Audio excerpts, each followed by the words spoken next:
Hello दोस्तों, good morning all of you. तो आप लोग कैसे हैं? मैं आशा करता हूं कि आप लोग ठीक होंगे, मस्त होंगे।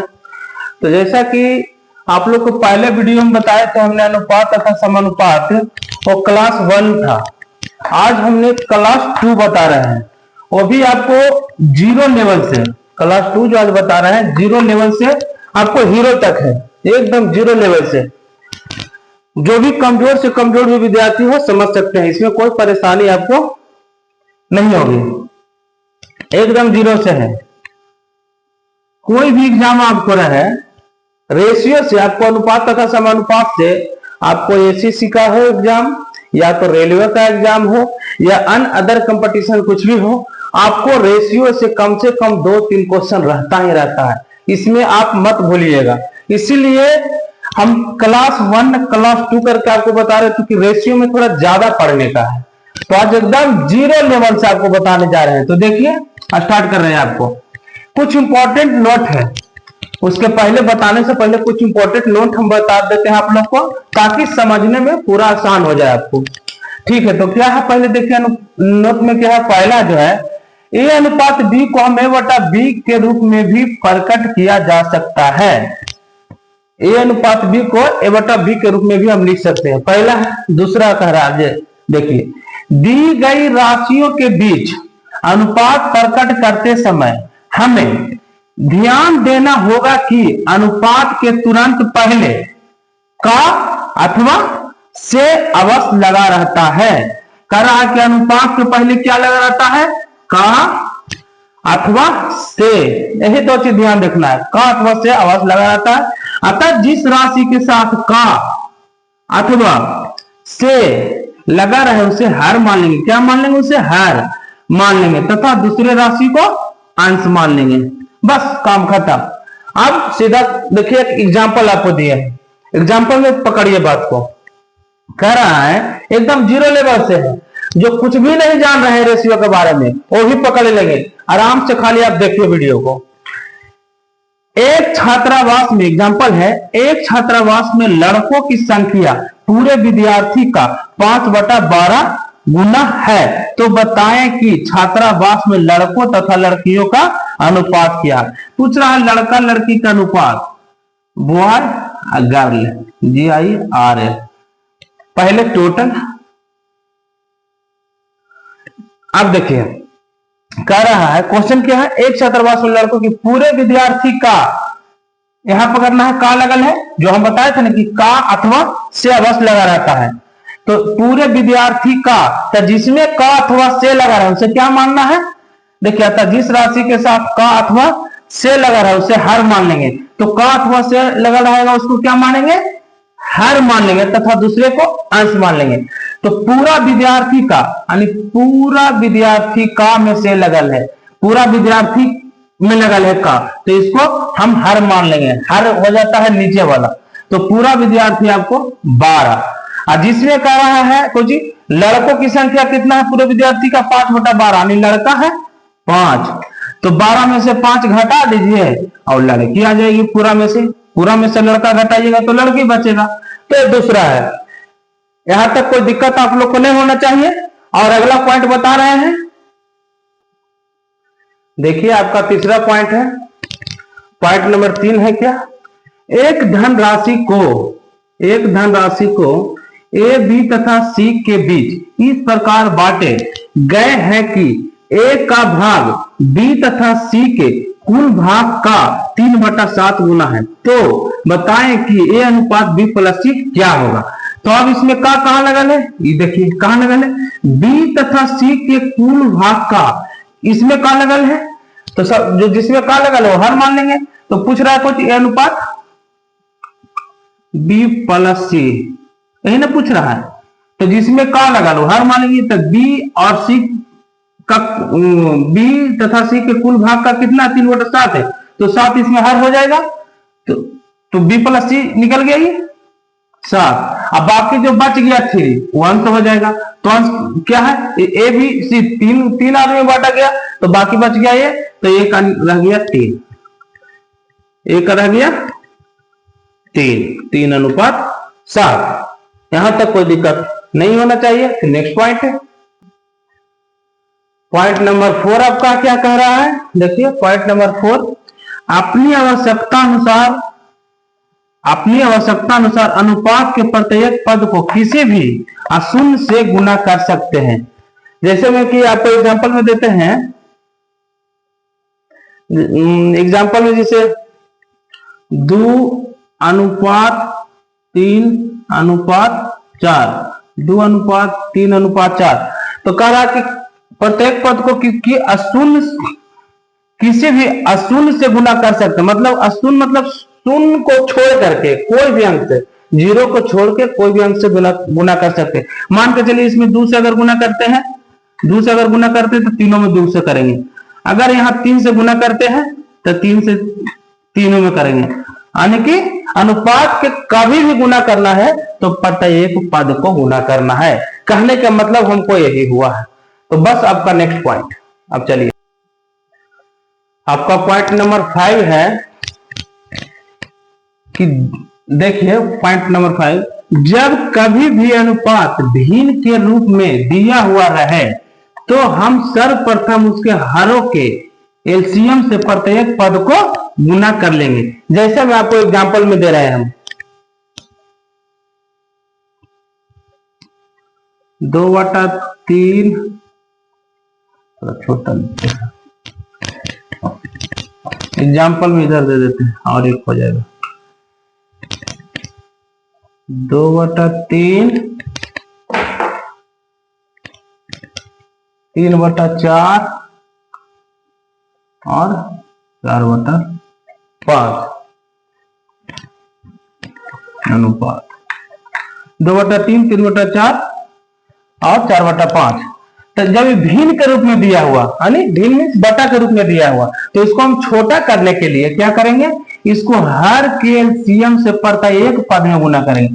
तो हर नीचे वाला को हर बोलता है, तो 3, 4, 5, 3, 4, 5 का एलसीएम लीजिएगा तो आ जाएगा 5 और 20 या 60।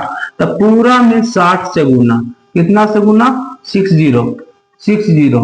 अब उसके बाद काट दीजिए, कितना कटेगा, 20 60 आई कट जाएगा, 15 4 60, 12 5 60, कितना आ गया, 2 40 अनुपात 15 45 अनुपात 12 48 आ गया। तो क्या निकल करके आ गया हमको सरल में। यानी केवल इसका पर्पस है कि अगर भिन्न में आपको अनुपात दिया रहे तो उसको आपको नॉर्मल में लाने के लिए सिंपली क्या करना है, नीचे के हर एलसीएम से प्रत्येक पद में आप गुना कर दीजिए, बाकी आपको सिंपल में निकल गया। उसके बाद पॉइंट नंबर 6 आपको बताते हैं।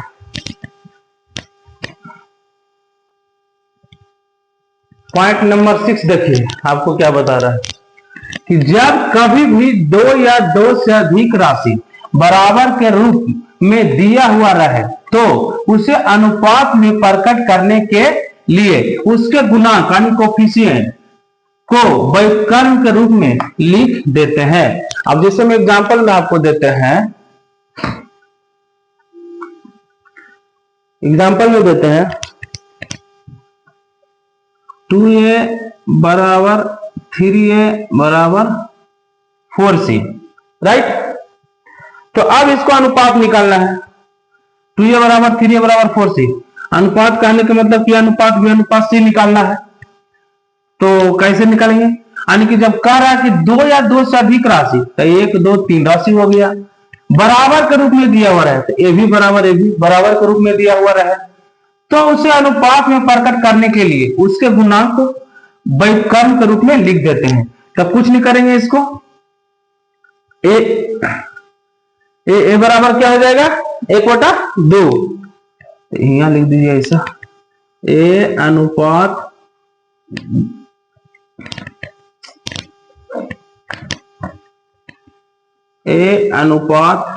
बी अनुपात सी बराबर क्या हो जाएगा, ए बराबर क्या हो जाएगा, 1/2। इसके नीचे कुछ नहीं था 1, इसके नीचे कुछ नहीं था 1, तो ये बराबर 3 भी होगा, यहाँ ए लिखा हुआ 3 भी होगा। कुछ नहीं नीचे इसके तो 1, इसके नीचे कुछ नहीं तो 1, तो इसीलिए हो जाएगा अनुपात 1/3 अनुपात इसके नीचे कुछ नहीं तो 1, तो सी भी हो जाएगा 1/4। यहां तक तो आ गया। अब अनुपात में आ गया। मेरा जो टर्म लिखा हुआ है, आपको जो पॉइंट है कि उसको अनुपात में प्रकट करने के लिए उसके गुणांक को व्युत्क्रम के रूप में लिख देते, तब उल्टा तो हम लिख दिए, व्युत्क्रम मतलब उल्टा लिख दिए। अब आ गया भिन्न में, तो भिन्न में इसके पहले हम बताएं कि जब भिन्न में आया है तो इसको सरल करने के लिए नीचे बोला हरों के एलसीएम से प्रत्येक पद में गुना कीजिए। तो इसका एलसीएम कितना आ जाएगा? इसका एलसीएम आपको आ जाएगा 4 × 12, इसका एलसीएम 12 आ जाएगा। तो प्रत्येक पद में 12 से आप गुना कर दीजिए। राइट, यहां तक कोई दिक्कत नहीं होनी चाहिए। 2 × 6 12, 3 × 12, 4 × 12। फाइनली आपका ए अनुपात बी अनुपात सी क्या आ गया? आपको ए अनुपात बी अनुपात सी बराबर आ गया 6:4:3। राइट, यहां तक कोई दिक्कत नहीं होनी चाहिए आप लोग को मेरे अनुसार। पॉइंट नंबर 7 कह रहा है क्या? शब्द अधिक या कम, शब्द अधिक या कम का अर्थ होता है क्या? अंतर। जैसे में एग्जांपल में आपको हम बता रहे हैं 50 - 40 बराबर कितना होगा? 10। अब इसमें हम बोलेंगे कि 50 से 40 कितना कम है? कम बता रहे हैं। 50 से 40 कितना कम है? तो 10, यही ना आंसर आएगा 10। अब इसी को हम बोलेंगे कि 40 से 50 कितना ज्यादा है? 40 से 50 कितना ज्यादा है? तो 10, यही ना होगा। 40 से 50 कितना ज्यादा है? 10। आने की कहने का मतलब इसमें यह हुआ कि कह सकते हैं कि 40 से 50 कितना ज्यादा है? तो 10। और अगर कहें कि 50 से 40 कितना कम है? तो 10। दोनों में तो अंतर ही हुआ, यानी कि दोनों क्या बता रहा है? अंतर को। कम या ज्यादा दोनों अंतर को बता रहा। मेरा कहने का मतलब यह हुआ कि अधिक या कम का अर्थ क्या होता है? अंतर। तो आप लोग भली भांति समझ गए होंगे, इसमें तो हमको डाउट नहीं लग गुजार रहा है। पॉइंट नंबर आपको 8 क्या कह रहा है? वेरी इंपॉर्टेंट, इसी पे हिसाब होगा आपको। अनुपात संबंधी प्रश्न को हल करते समय हमें ध्यान देना होगा कि प्रश्न में एक निश्चित राशि दी हुई होती है। प्रश्न में क्या रहता है? एक निश्चित राशि दी हुई होती है। उस निश्चित राशि का तुलना उसी अनुपातिक राशि से कर लेंगे तथा जिसे ज्ञात करना हो उस अनुपातिक राशि को क्या करेंगे? गुना कर देंगे। अब इसी पे आपको हम एक एग्जांपल देते हैं, मैथ देते हैं, और उसके अनुसार जितना भी आपको बताए हैं टोटल पे एक ऑप्शन हम बताते हैं, एक मैथ बताते हैं टोटल पे। जितना हमने पॉइंट आपको दिए सभी पे हल करके आपको हम फिर दिखाते हैं। अब एक क्वेश्चन दे रहे हैं आप लोग को, देखिए वेरी सिंपल क्वेश्चन दिए हैं एकदम 0 लेवल से, क्योंकि आज का क्लास हम 0 लेवल से स्टार्ट किए हैं। देखिए क्वेश्चन क्या, जो आपको पहले जो बताया लास्ट पॉइंट उसी पे बता रहे हैं। एक धन राशि को ए, बी तथा सी के बीच 5:4:6 के अनुपात में बांटा गया है। यदि ए और सी के भागों के कुल योगफल 5500 रुपया हो तो बी का भाग ज्ञात कीजिए। यानी ए बी सी का अनुपात हमको मालूम है 5:4:6। आप कह रहा है को जी ए और सी के भागों के कुल योगफल, यानी निश्चित राशि 5500 रुपया दिल है।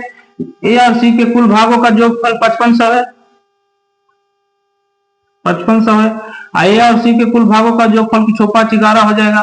तो पूछ रहा है बी का भाग ज्ञात कीजिए। तो बी का भाग यह है 4 से गुना कर दीजिए। 11 × 5 = 500, 5 × 20, 20 आंसर आपको आ गया आंसर। अब नेक्स्ट एक बता रहा हूं, उसके पूरा हम एग्जांपल सोल्व करते हैं नेक्स्ट क्वेश्चन में। आप लोग को जितना भी पॉइंट अभी बताए 8-9 पॉइंट बताए, उसमें सारा का निचोड़ में एक क्वेश्चन दिए हैं, इसमें पूरा उसको आ जाएगा। जितना भी पॉइंट बताए हैं पूरा एग्जांपल इसमें आपको मिल जाएगा। एक एक करके बारी बारी से हम बना करके आपको बता रहे हैं। देखिए दिखाते हैं, आप लोग देखिए क्वेश्चन क्या कह रहा है कि एक धन राशि को ए, बी तथा सी के बीच 1/2 अनुपात 1/3 अनुपात 1/4 के अनुपात में बांटा गया है। यदि बी का भाग 2400 रुपया हो, बी का भाग 2400 रुपया हो, तो पहला पूछ रहा है क्या, वह धनराशि क्या है। दूसरा पूछ रहा है कि ए तथा सी के भागों का अंतर क्या है। तीसरा पूछ रहा है बी के भाग के 2 गुना सी से कितना अधिक है। फिर पूछ रहा है चौथा कि ए के भाग का 45% क्या है। तो देखिए एक एक करके बारी बारी से हम बनाते हैं। पहले लिख लीजिए ए बी सी का अनुपात, ए अनुपात बी अनुपात सी क्या दिया है, 1/2 अनुपात 1/3 अनुपात 1/4। तो हम आपको बताए थे अभी जो पॉइंट नंबर था कि अगर कभी भी अनुपात भिन्न के रूप में दिया हुआ रहे, यानी बटा के रूप में दिया हुआ रहे, तो उसे हमें अनुपात में प्रकट करने के लिए सिंपल अनुपात में क्या करना है, नीचे के यानी हर एलसीएम से प्रत्येक पद में गुना करना है। तो इसमें क्या करना हमको कि 2, 3, 4 इसको एलसीएम निकालेंगे तो आपको 12 आएगा। तो 12 से प्रत्येक पद में क्या कर देना है, गुना कर देना है। यहां तक कोई दिक्कत नहीं, जो पहले हम बताए थे। 2 छक 12, 4 तिहाई, हाँ 4 तिहाई 12, 3 चौ 12, हाँ 4 तिहाई 12, राइट। तो इसका अनुपात निकाल करके हमको आ गया क्या, कितना आ गया, 6:4:3, यही ना आया, 6:4:3 आया बस। तो इसको अनुपात निकाल के ऊपर लिख देते, नीचे सॉल्व करने के लिए होगा। इसका अनुपात आ गया 6:4:3। ये इसका जो आ गया ए अनुपात बी अनुपात सी बराबर 6:4:3। जब अनुपात हमें अब मालूम हो गया तो हम क्वेश्चन को हल कर लेंगे, राइट। तो पहला क्या बता रहा है, आपको पूछ रहा है क्या, पहला पूछ रहा है कि वह धन राशि क्या है। तो क्वेश्चन क्या है, बोले थे कि क्वेश्चन में एक निश्चित राशि दिया हुआ रहेगा। तो निश्चित राशि क्या है कि यदि बी का भाग 2400 रुपया है, बी का भाग कितना है जी 2400 रुपया, इसमें बी का भाग कितना है 4 है, राइट। अब निकालने के लिए कह रहा है कि वह धन राशि क्या है, धन राशि मतलब टोटल। तो 6 4 10 से 3 13, आप ऐसे करके इसको काट दीजिए, 4 छक 24 और 13 छक क्या 78 होता है ना, 7800 रुपया। पूरा धनराशि कितना आ गया 7800, राइट। क्वेश्चन नंबर 2 क्या पूछ रहा है, वो तो तुलना सेम ही होगा, बी का भाग 2400 रुपया है, एकदम सेम ही रहेगा। इसमें बी का भाग कितना है 4 है। अब पूछ क्या रहा है, ए तथा सी के भागों का अंतर क्या है। ए और सी इन दोनों के अंतर 6 में से 3 जाएगा, कितना आएगा जी 3, इसीलिए 3 से गुना कर दीजिए, कोई दिक्कत। ए तथा सी के भागों का अंतर, तो ए है 6 है और सी है 3 है, तो 6 में से 3 जाएगा, घटेगा तो बचेगा 3, तो 3 से गुना। तो 4 छक 24, डबल शून्य है, डबल शून्य रख दीजिए, बराबर 1800 रुपया, राइट। तीसरा कह रहा है, फिर सेम लिखेंगे 2400, बी का भाग यानी बी का भाग 4 सेम। तीसरा बता रहा है, पूछ रहा है क्या क्वेश्चन में कि बी के भाग के 2 गुना, राइट। बी कहां गया जी, यह है, बी के भाग का 2 गुना, तो 4 के 2 गुना 8 होती ना, बी के भाग के 2 गुना।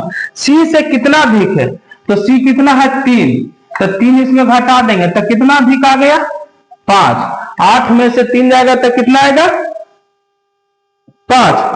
कम या अधिक का मतलब अंतर। कह रहा है कि बी के भाग का 2 गुना, तब बी के भाग का 2 गुना 4 गुना 8।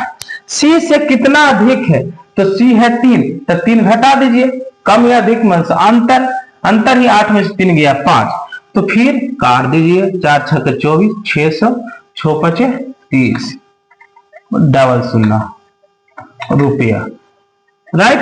3000 रुपया। लास्ट क्वेश्चन क्या कर रहा है, फिर 2400 लिखिए, यहां बी का भाग फिर 4, लास्ट करा ए के भाग का 45% किया है, एक के भाग का 45% पूछ रहा है। तो एक के भाग किधर है, एक के भाग 6 है, 6 का 45%, यही ना पूछ रहा है। एक के भाग का 45%, तो एक का भाग 6 काम इस गुना 45%, परसेंट मतलब 100 नीचे दे देंगे, तो फिर काट देंगे डबल शून्य से डबल शून्य, कोई दिक्कत नहीं। 4 छक्के 24, तो 6 छक्के 36, और 36 45 में आप गुना करिएगा तो कितना आ जाएगा 1620, यही ना आएगा। 36 45 में आप गुना कीजिएगा, क्या गुना कीजिएगा तो कितना आ जाएगा 6 छक 36 45, 36 गुना 45 कीजिएगा 1620 रुपया आ जाएगा। यहां तक कोई दिक्कत नहीं हुआ होगा। अब एक क्वेश्चन और इस पे और एक बता देते हैं लास्ट। देखिए एक लास्ट क्वेश्चन है आपको, कह रहा है क्या कि एक धन राशि को ए बी तथा सी के मध्य इस प्रकार बांटे गए हैं कि ए का 1/2 गुना, बी का 1/3 गुना, सी का 1/4 गुना आपस में बराबर है। यदि ए तथा सी के भागों का कुल योगफल 4800 रुपया हो तो बी के भाग का 15% क्या होगा। तो देखिए सबसे पहले निकाल लीजिए, ये करा ए का 1/2 गुना, ए का 1/2 गुना क्वेश्चन जो कर रहा है, बी का 1/3 गुना, सी का 1/4 गुना, आपस में क्या है जी बराबर है, राइट, आपस में बराबर है। ए का 1/2 गुना, बी का 1/3 गुना, सी का 1/4 गुना आपस में बराबर है। तो हम आप जो पॉइंट में आपको जो नोट में बताया थे कि जब 2 या 2 से अधिक राशि बराबर के रूप में रहे तो इसे अनुपात में प्रकट करने के लिए क्या कीजिएगा, ए अनुपात बी अनुपात सी, कुछ नहीं इसका कोफिशिएंट को ले दीजिए, तो जो नीचे है ऊपर चला जाएगा, तो बराबर 2:3:4, बस अनुपात हमें मालूम हो गया। तो क्वेश्चन क्या कह रहा है वो पढ़िए। निश्चित राशि क्या है, यदि ए तथा सी के भागों के कुल योगफल 4800 है, 4800 है, ए तथा सी के भागों का कुल योगफल इसमें कितना है, कुल योगफल कितना है 4 2 6, जोड़ेंगे तो ही ना आएगा 6। तो पूछता है क्या बी के भाग का 15%, तो बी के भाग का 15%, यही ना पूछ रहा है। तो क्वेश्चन में क्या पूछ रहा है, पूछ रहा है कि बी के भाग का 15% क्या है, तो बी का भाग कितना है 3, बी के भाग 3 है और इसका 15%, तो 15/100% हो गया। तो क्या करेंगे डबल शून्य से डबल शून्य काट देंगे, 6 8 48 होगा ना जी, 6 8 48। अब नहीं कोई करता, सब में गुना कर दीजिए, तो 15 45, अब 45 गुना 8 कर दीजिएगा, तो टोटल आप गुना कर दीजिए, इसमें आ जाएगा आपको 15 45 गुना 8, 45 गुना 8 कीजिएगा कितना आएगा, 8 × 40 का तुना बाकी 4, 8 × 32 का 4 36, 360 रुपया, राइट। यहां तक कोई दिक्कत नहीं, 360 रुपया।